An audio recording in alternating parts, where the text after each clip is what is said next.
Yesterday on the show, we talked about, Mike gave us the five guys he likes the most for the Cavs at 29. Mm-hmm. Now, this is a deep draft, but still, at 29, it's a crapshoot. Sure. And we were talking about it a little bit. I wanted to go through Mike's list. Now, the first guy he mentioned, he thought the best guy was Zuby EJiofor. Talking with you during the break, you're not as high as him as I am. Now, I'm biased because I'm a big St. John's fan. Yeah. And he was a great college player, smart guy, was student athlete of the year, Big East player of the year 2 years in a row. Unstoppable motor, energy, great teammate. For the NBA, he's going to have to shoot the ball to be a more viable player, at least, But, somebody compared him to Tristan Thompson yesterday. I think he's a better offensive player than Tristan Thompson. I think the rest of the game, there's a lot of similarities. But what do you think about Zuby EJiofor? Yeah, I think he's got a chance. We just talked in the last segment about guys who have found a way to last in the league for 10 or 12 years. Mm-hmm. My concern right now is when Zuby first got to college, Carnesecca was still coaching at St. John's. This is an older prospect, right? And he dominated his last 2 years. He's a really good player, but most guys his age have been in the NBA for years. Yeah. So, I think that's probably the kind of guy you're going to get in the bottom of the first round. And then it's up to each team. Are we looking for now? Right. Are we looking for a guy that hopefully can become our seventh guy or can be our backup at this and grow into a role? Or are we looking for a developmental prospect down the road that we don't need to play? And that's the Cavs in probably half the league, right? If you're not in the lottery, that's the decision you're facing. Yeah, Can I tell you something with Zuby real quick? Yeah. The Knicks have the pick right before the Cavs. They pick at 28. Mm-hmm. It terrifies me that Zuby's going to be a New York Knicks next season. Oh, he is. They're going to lose Mitchell Robinson in free agency. The New York Knicks fans will lose their mind if that happens. And it is absolutely terrifying that this guy, who I compared to, he's a mix of Josh Hart and Mitchell Robinson in what he does. Yeah. He's the shot blocker, not the offensive, not the rebounder of Mitchell Robinson, good but the passer shot for blocker. a big guy, good defender. He's got more playmaking than Mitchell Robinson and not necessarily the playmaking of Josh Hart. He's in between the two. And what are the Knicks looking for? Someone to replace Mitchell Robinson, who most likely will leave in free agency. It terrifies me, Bull, that the Knicks at 28 are going to take a one pick before. Mike, what were Zuby's exact measurements at the NBA Combine? 6'8" and 3/4 with shoes with a 7'2" wingspan. All right. That's 6'8" and 6'6" is a big deal by NBA standards. I would have guessed on the lower end. But he fits and that he's only bill. 22, by the way. You mentioned his age. He's not that old. It's older. If you're in college 4 or 5 years these days, fair. And more guys are because of NIL. Right. I think if you're the Cavs, you're trying to win now, and he's a guy on some level. I think that could help you. He's not going to be. He's probably never going to be a 40-minute a night guy in the NBA, but I think playing 15, 20 minutes a night, I think he could be a good piece for the Cavs. If you're the Cavs. At 29, here's what you're looking for. You're looking for somebody who is capped out, who's pretty much going to be who they are. Right. But you can play them. Yeah. Or play them today. Or you go completely pipe dream and go find a unicorn that has a 5% chance of being the greatest of all time and hoping he's Jokic, right? Or you hope that he's somebody turns into Giannis or something like that. Yeah, and look, to be fair, Tyson is a good prospect for the Cavs. He played multiple years in college. Yes. Right? Just historically, the best players hit the NBA after a couple of years. In the last 20 of late, years. Guys, because of NIL, have been inspired to stay. Yeah. They're making more money in college than they're probably ever going to make in the NBA. Right. And then now you put up numbers playing against 19-year-olds. Yeah, that's fair. And you think about it. Shout out to Daquan Tomlin.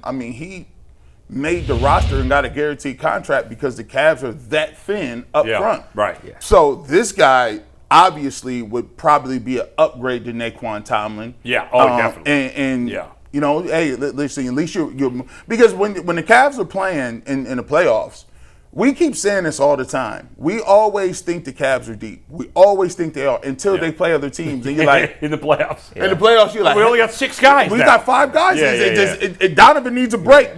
Keep him on the court. But when Sam Merrill makes a shot, they're deep. Yeah, when he doesn't, they don't. That is the greatest part of all time. You're right. If Sam Merrill is hitting shots, they're the deepest team of all time. Yeah. And in the regular season, Dean Wade's not afraid to shoot the ball once in a while. In the playoffs, he is. Listen, when the Backstreet Boys is hitting, Yeah. Struce, Dean Wade, Yeah. and Yeah. Sam Merrill, bro, Aren't they everything more in sync than Backstreet Boys? or New Kids on the Block, even. the new kids Like on, KOTB. yeah. Listen, new kids Yeah. on. Shout out to them, man. Zach, Mike, there were 4 other guys you mentioned. You texted them to me, but I think it'd be better if Yeah. you just mentioned them to Zach because you'll know the college. What about that little dude from Stanford? Was he one of the other 4? He's not one of the ones. We talked about him yesterday. Abuka Okori. Yeah. Who are the other ones? We'll see who Zach likes. And, Yeah, and the other G guys I likes. mentioned were Henry Visar from UNC, the big man. I like Alex Caravan from UConn. Incredibly low ceiling, but I think a really high floor and just knows how to winning kind of player.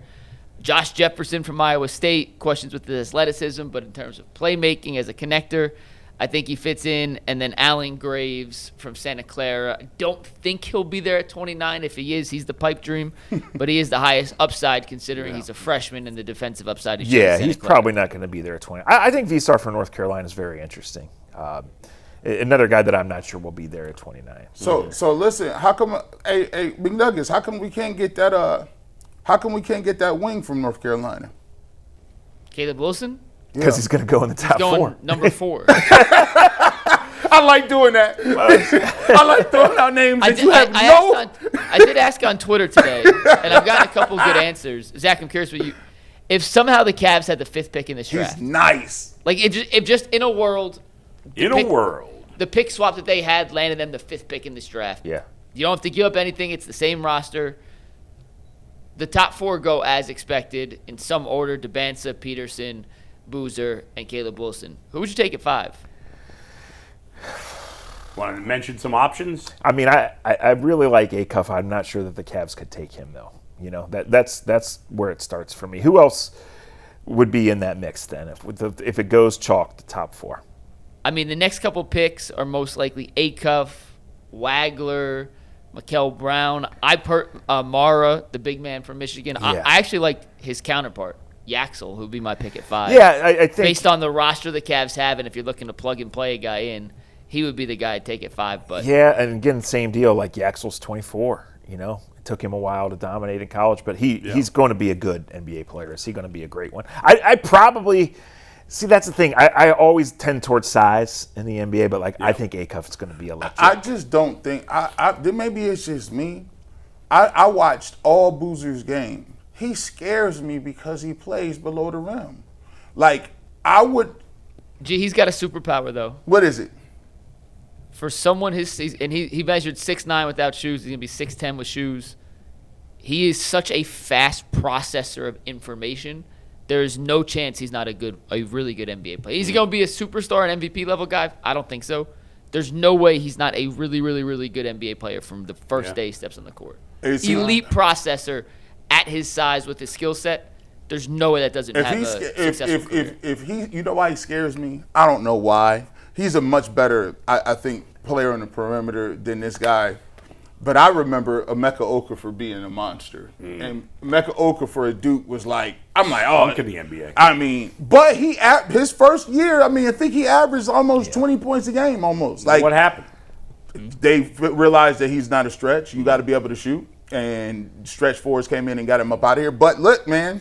Boozer shot 42% on pull-up threes last year. I know. So what do you think about Wagler? I honestly didn't see a ton of him. I know the story. He was an unheralded recruit. He can really shoot the ball, and that's such a skill. I think he needs to be with another guard who's like a legit creator. Yeah.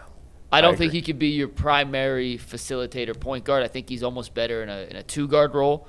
And if the Clippers were to draft him at 5 and him alongside Darius Garland, you may not ever get a stop. Like ever. Yeah. That might be the most fun offensive backcourt with unlimited range in 2-3 years. It'd be a lot of fun.